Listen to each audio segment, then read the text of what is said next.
It's a milestone the Government of India is going all out to celebrate. This Sunday, the 30th of April, Prime Minister Narendra Modi's popular monthly radio program Mann Ki Baat will complete 100 episodes. What's more, according to a survey, the program has garnered over 100 crore listeners. A study by the Indian Institute of Management, Rohtak, says nearly 96% of India's population is aware of Mann Ki Baat. The program began on the 3rd of October in 2014, months after Prime Minister Modi first came to power. It is broadcast on the last Sunday of every month at 11 a.m. on the AIR and Doordarshan network.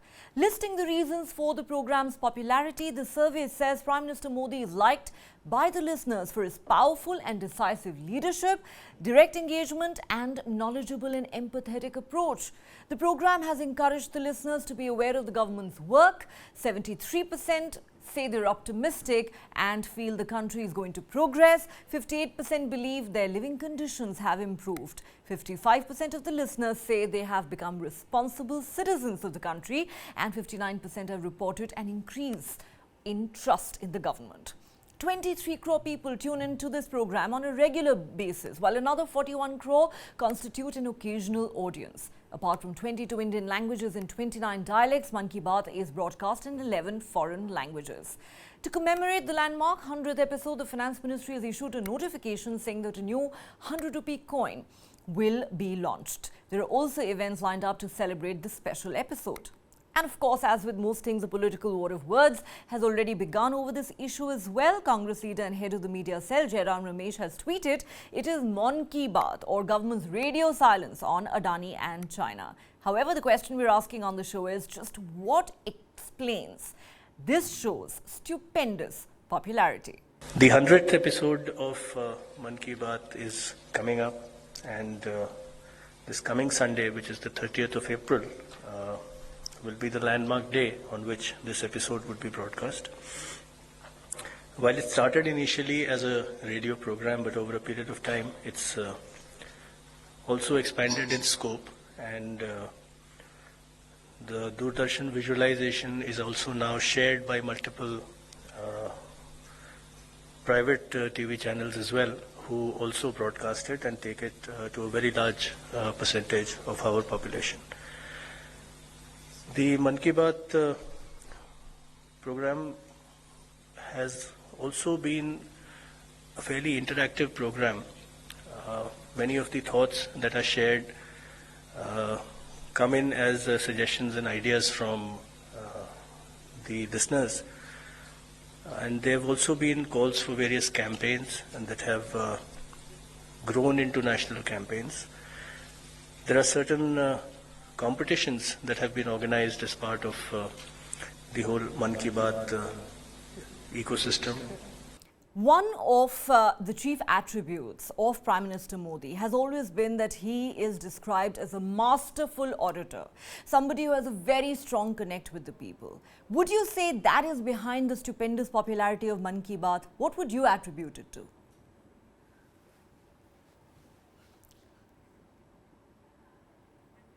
We can't hear you, sir. Can you please unmute yourself? Thank you for having me on your show. You see, you have to distinguish between oratory and communication. A good communicator has to also be a good orator. And the Prime Minister is an excellent communicator. I can't recall any other leader or any other Prime Minister, for that matter, who was able to communicate with the people in such a manner. Indira Gandhi, I recall, was also a communicator, but Prime Minister Modi has taken it to an altogether different level of communication, of communicating directly with the masses, of connecting directly with the masses, and he sort of cuts out all the intermediaries, all the filters, and he goes straight to the people and takes his thoughts to them. And that is one of the reasons, apart from others, why Mann Ki Baat is such a successful program in the country, and is all set to cross the 100th episode mark. Well, certainly a very, very big landmark that. Kartike, let me come to you. You know, we all know Prime Minister Modi is a fabulous orator and a wonderful communicator. Some of those who were surveyed said that the reason they really like listening to this program so much is because of the Prime Minister's powerful and decisive leadership, because he's knowledgeable, and because of his empathetic approach. I think there is a sense of intimacy also. If you look at the way FDR utilized radio in America, when he was being targeted by then his political opponents, he mediated the content through airways without the mainstream press. So FDR in a way could circumvent the press, its views, which he felt were biased, and he directly connected with the people in America, in the cities.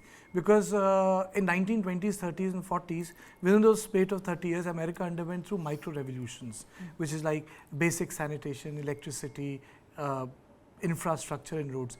India also, today under Prime Minister Modi, is also undergoing many revolutions, which is like sanitation, toilet for women, people, 20% of the poor people, the survey which has been done by Shamika Ravi, people getting their basics in terms of electricity, bank accounts. Now in this context, I would say the word is intimate.